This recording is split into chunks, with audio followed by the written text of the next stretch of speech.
Debemos entender que el impacto del hombre sobre el ambiente ha cambiado a lo largo de la historia. Una de las épocas más importantes ocurrió en el siglo XVIII con el desarrollo de la llamada Revolución Industrial. Se conoce como Revolución Industrial al desarrollo de la máquina de vapor.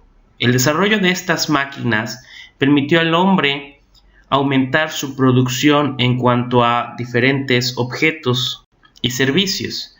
Para 1850 a 1914, que fue el inicio de la Primera Guerra Mundial, se dio una segunda etapa de esta llamada Revolución Industrial, donde el principal cambio en nuestro siglo XIX fue la aparición de la energía eléctrica como una fuente para mover la maquinaria.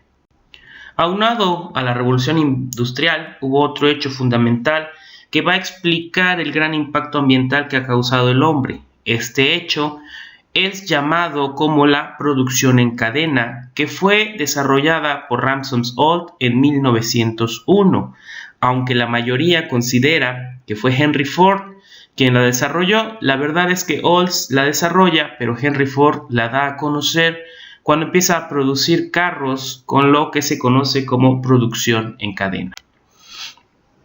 ¿Pero qué es el impacto ambiental? Es toda aquella transformación que sufre el ambiente, tomando como punta de partida un estado inicial. Este impacto puede ser positivo, como en una reforestación, o puede ser negativo, con la contaminación de ríos por las aguas residuales de una ciudad. ¿Qué es lo que causa el impacto ambiental? Hay dos causas, las llamadas causas naturales, es decir, en aquellas en las cuales no interviene el hombre, como son las erupciones volcánicas, los terremotos, los deslizamientos de tierras, los aludes, entre otros, y las causas humanas o antropológicas, que son aquellas causadas por la actividad del hombre sobre la tierra. Ejemplos son la caza, la urbanización, la minería, el transporte e incluso actividades indispensables para la vida humana como son pesquería, agricultura, ganadería, silvicultura. ¿Cómo podemos hacer un estudio de impacto ambiental? Para lograr hacer un estudio de este índole, hay una técnica conocida como la técnica de los 5 ¿por qué? Esta técnica nos permitirá encontrar la causa de un impacto o un problema ecológico. Consiste en iniciar con una pregunta sobre el problema que estamos observando. En este caso, hablaremos del problema de la inundación de Villahermosa en 2007. La primera pregunta que se debe venir a la cabeza es ¿por qué los ríos Grijalbas y Usumacinta inundaron la ciudad? Pues la inundación fue provocada por las fuertes lluvias en el estado de Chiapas, que obligaron a abrir las presas o las compuertas de las presas de la Angostura, Chicoacén, Malpaso y Peñitas, lo cual provocó el incremento de los ríos Grijalba y Usumacinta. Eso nos lleva a otra pregunta. ¿Por qué se presentaron fuertes lluvias en el estado?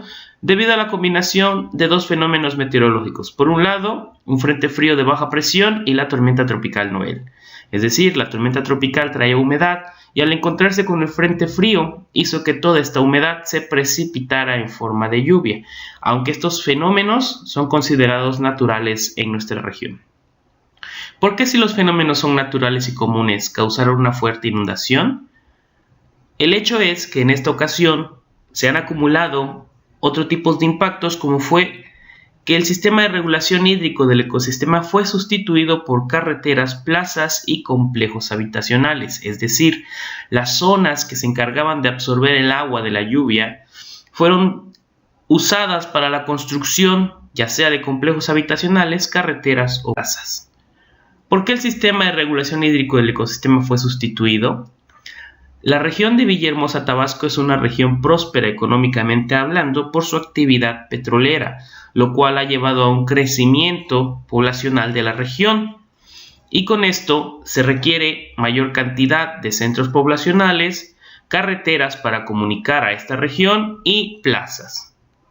Entonces, después de la técnica de los 5 porqués, llegamos a la causa raíz del problema: el crecimiento poblacional desmedido y el uso de zonas de regulación hídricas para la construcción de carreteras, plazas y complejos habitacionales. Los tipos de impacto ambiental son Dependiendo de si este afecta positivamente o negativamente, hablamos de impacto negativo o positivo. También podemos hablar de un impacto directo o primario cuando el fenómeno impacta de forma directa sobre el ambiente o sobre algún elemento del ambiente. Un ejemplo de ello es que en un derrame de petróleo, el derrame impacta directamente sobre la vida de los peces de la zona. Además tenemos el impacto secundario o indirecto. Hablamos de un impacto indirecto cuando las consecuencias del impacto ambiental trascienden más allá del hecho. Ejemplo, siguiendo con lo que hemos mencionado con anterioridad, las aves o las gaviotas que mueren al consumir peces envenenados por el petróleo serían un ejemplo de impacto secundario. El impacto acumulativo ocurre cuando el efecto de la acción se agrava de manera progresiva conforme transcurre el tiempo. Un ejemplo es las inundaciones provocadas por la basura en las ciudades. Quizás hace algunos años las ciudades tenían una población pequeña y la cantidad de basura que producían sí causaba problemas durante la época de lluvia, pero con los años, al ir creciendo la población, las inundaciones se han vuelto más severas. Impacto sinérgico sucede cuando la presencia de varias acciones ocasionan una alteración en el ambiente que excede el efecto sumado de las incidencias individuales, es decir, el efecto se vuelve mucho más fuerte. Un ejemplo es la destrucción de la capa de ozono, que ha provocado que la luz solar entre de forma directa hacia el planeta. Esto aumenta la temperatura, pero aunado a esto también tenemos el impacto de los gases de efecto invernadero como el CO2. Los gases de efecto invernadero también han hecho que aumente la temperatura y estos dos fenómenos hacen que la temperatura se eleve aún más que ellos dos por separado. Impacto cierto, probable, improbable o desconocido. Hablamos de un impacto cierto cuando es algo que va a ocurrir. Un impacto probable, existe la posibilidad de que ocurra. Un impacto improbable es algo que no puede ocurrir. Y uno desconocido es cuando el fenómeno no conocemos cuál va a ser su impacto sobre el ambiente. Impacto actual y potencial se refiere a los efectos sobre el ambiente son ciertos e inmediatos o si solo existe la posibilidad de que ocurran en otro momento, es decir, a futuro. Impacto temporal o permanente. Un impacto temporal ocurre en cierta época, solo dura un cierto tiempo, ejemplo, una época de sequía y que terminará cuando empiece la época de lluvias, comparado con un impacto permanente que es un impacto que no se puede regresar a las condiciones originales. Un impacto residual es aquel que perdura aún después de haber aplicado medidas de mitigación o saneamiento. El crecimiento poblacional ya lo hemos revisado en la primera unidad, se refiere a la forma en la cual crecen las poblaciones. La gráfica que podemos observar es la gráfica que corresponde al crecimiento sigmoideo o en forma de S o logístico también llamado y expresa el crecimiento de la población de forma matemática. Consta de 4 fases. La primera fase o fase de aclimatación. En ella la población no crece pues se está adaptando a su medio ambiente. Después tenemos una segunda fase que también es conocida como fase de crecimiento exponencial. En ella la población, aprovechando los recursos, empieza a crecer hasta llegar a una fase estacionaria en la cual podemos observar, marcada en el número 3 en la gráfica, que no hay aumento de la población y esto se debe a que han alcanzado el límite o la capacidad de carga del ecosistema, es decir, los recursos se han vuelto limitados y limitan el propio crecimiento de la población. Por último tenemos la fase 4 o fase de muerte, que es una fase en que por la escasez de recursos los individuos de la población. Dentro de esta curva de crecimiento hay 2 principios que ya hemos revisado también, que es el principio del mínimo de Liebig y el principio de máximo de Shelford. El principio del mínimo de Liebig nos decía que el crecimiento de un individuo o de una población va a ser limitado por un recurso al cual vamos a llamar recurso limitante, el que se encuentra en menor cantidad en nuestro ambiente. En este caso, ese recurso, el que se encuentra limitado, es el que hace que después de que la población venía creciendo en su fase exponencial, llegue a estancarse durante la fase estacionaria.